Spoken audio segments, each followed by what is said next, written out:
Paolo Borsellino onorò più volte questo istituto con sue relazioni e suoi interventi. In uno di questi interventi ebbe a dire che lo strumento repressivo non potrà mai da solo risolvere il problema della criminalità mafiosa, soprattutto, precisò, a causa delle radici storiche e socio-economiche che la criminalità mafiosa ha nella realtà meridionale e particolarmente siciliana, sicché non incidendo a fondo su tali radici con interventi che vanno al di là di quelli meramente repressivi e giudiziari, la mafia è destinata sempre a perpetuarsi, adattando la sua sostanziale immodificabile natura ai mutevoli aspetti della realtà socio-economica. E sempre nello stesso intervento ebbe anche a dichiarare che il fenomeno mafioso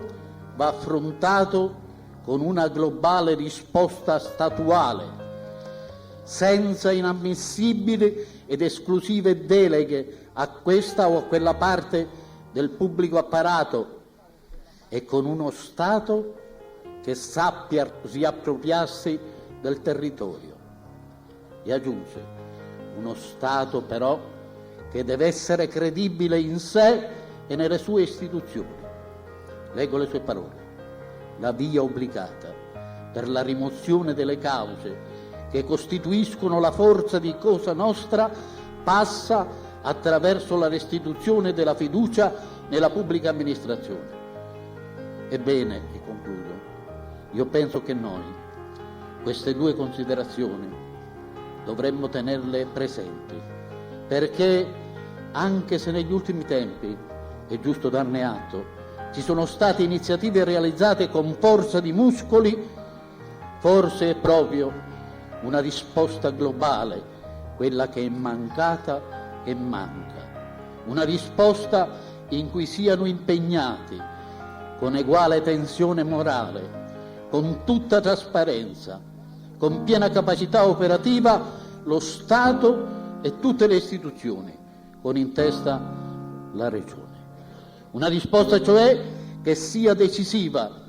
perché la terribile piovra venga sradicata e la Sicilia finalmente possa essere aperta allo sviluppo, al suo ruolo nel Mediterraneo e a quel domani che la sua gente laboriosa, onesta, carica di una civiltà plurimillenaria indiscutibilmente merita.